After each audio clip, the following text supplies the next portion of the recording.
Okay, sagutan natin itong ikinoment sa aking YouTube. So dito sa video na ito ikinoment, CSC Reviewer 2025 Professional. Ayan. So ang sabi niya, can you do this? Meron tatlong problem na sinend. Itong ganitong problem ay under ito ng logical reasoning. Yung mga tungkol sa mga what day is today, mga ganyan. Okay, so let's start. Number one, what day is 2 days before the day after tomorrow if today is Wednesday? So magsimula tayo dun sa given na today is Wednesday. Okay? Today is Wednesday. So lagay natin today. So Wednesday today.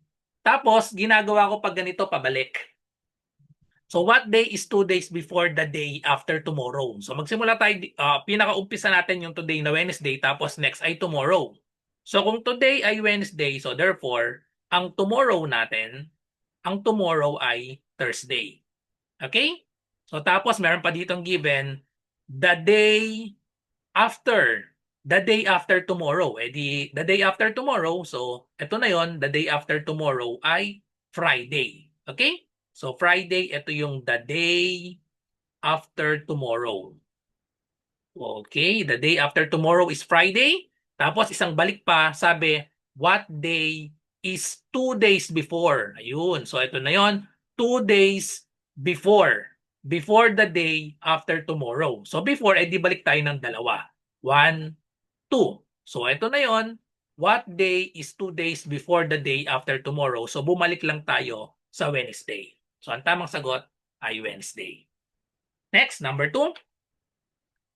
So if 5 days after 3 days ago is Sunday, what day is today? So hindi pa natin alam itong today. So sabi 5 days after 3 days ago is Sunday. So yung 5 days after 3 days ago ay Sunday. So bilang tayo dito, unahin natin itong 3 days ago. 3 days ago, itong today, hindi pa natin alam kung ano yung today. Yun nga yung hinahanap. What day is today? So yun yung hinahanap. So ang sabi, 3 days ago. 3 days ago, di balik tayo ng tatlo. 1, 2, 3. Okay? So nandito na tayo. 1, 2, 3. Tapos sabi, 5 days.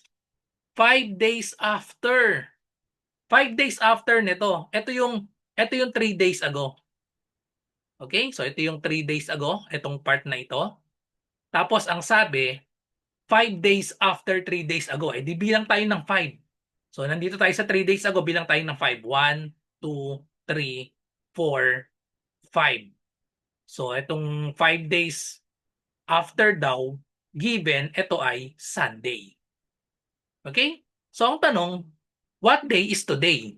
Eh di bilang lang tayo kung Sunday itong 5 days after 3 days ago, so bilang tayo. So itong date dito ay Saturday, tapos yung magiging today ay magiging Friday. Okay? So Friday is the correct answer. Last number 3. What day comes 3 days after the day before yesterday if today is Friday? Okay, so given yung today is Friday.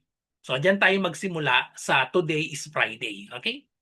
So sulat natin today is Friday. Okay? So yesterday, bilang tayo ng atras tayo ng isa. So ito yung yesterday. Yesterday ay magiging Thursday. So the day before yesterday. The day before yesterday, edi isa pa dito, atras pa tayo ng isa kasi the day before. So meron tayo ditong Wednesday. Tapos ang sabi, what day comes 3 days? 3 days after. So nandito na tayo sa Wednesday, 3 days after daw. 3 days after, edi bilang tayo ng 1, 2, 3. Okay? So 1, 2, 3, ito na yung hinahanap natin. What day comes 3 days after the day before yesterday if today is Friday? So anong araw ito? Meron tayong Wednesday, Thursday, Friday. So yung sunod dito ay magiging Saturday. So ito yung hinahanap natin na day, Saturday. So that's all. So thank you for watching. At kung meron kayong math question or mga ganitong type, logical reasoning, mga number series, basta any related sa number, civil service exam, college entrance exam, Mag-comment lang po kayo sa video na 'to or i-PM niyo ako sa aking Messenger, RJ Enseñado. So good luck po sa lahat na nagre-review. Bye-bye and God bless.